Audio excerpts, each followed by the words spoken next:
Sir Ramchandra Zangraji, last speaker up to 8 p.m. Sharp, please. धन्यवाद मान्यवर। समय आपने इतना कम दिया है, वो आंकड़े वाकड़े तो ये हरियाणा का आदमी वैसे ज़्यादा आंकड़े जानता भी नहीं है, क्योंकि वो एक हरियाणा के घर में चोर बढ़ गया था तो कहने लगा, वो थाने में गया, जी मैं चोर को बांध के आया हूँ पैरों से और जल्दी मेरे घर में चलो उसको पकड़ो। कहने लगा पैर बांध के आया है, यार तू अच्छा आदमी है, हाथ खोल लेगा वो, फिर वो हाथों से बोला भी वो भी हरियाणा का, उसको भी ध्यान नहीं आएगी कोई ऐसी बात, चोर भी हरियाणा का। तो अब आंकड़े वाकड़े तो कैसे कहें जी हम। मैं तो ये कहता हूँ कि कुछ परिवर्तन ऐसे होते हैं जी जो आम समझ में बहुत छोटे होते हैं, लेकिन उनका असर इतना गरीब आदमी के लिए दूरगामी होता है। बजट के ऊपर काफ़ी चर्चा हो चुकी है और आंकड़े भी सारे दिए जा चुके हैं।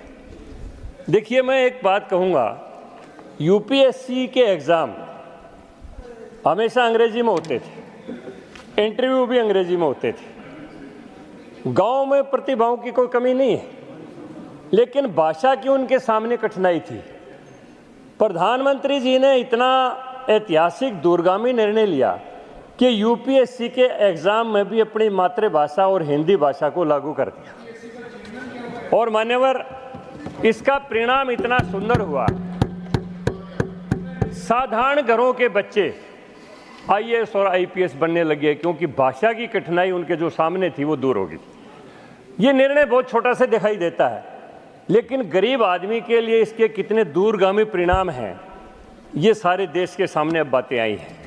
यहाँ तो औपनिवेशिक मानसिकता से पूरा देश चलता रहा। तो मान्यवर, क्योंकि समय 1-2 ही मिनट है, 2 मिनट, तो चलो मैं तो एक फिर हरियाणवी मिसाल के साथ ख़त्म करूँगा बस। फिर चलो करेगा। हरियाणा में एक आदमी बीमार हो गया, काफ़ी उसको शरीर में तकलीफ़ थी, तो हॉस्पिटल में बेड के ऊपर लेटा हुआ था। नर्स आई, नौजवान थी, बड़ी सुंदर थी, और उसने उसका हाथ पकड़ के कहने लगे, ताऊ क्या तकलीफ़ है?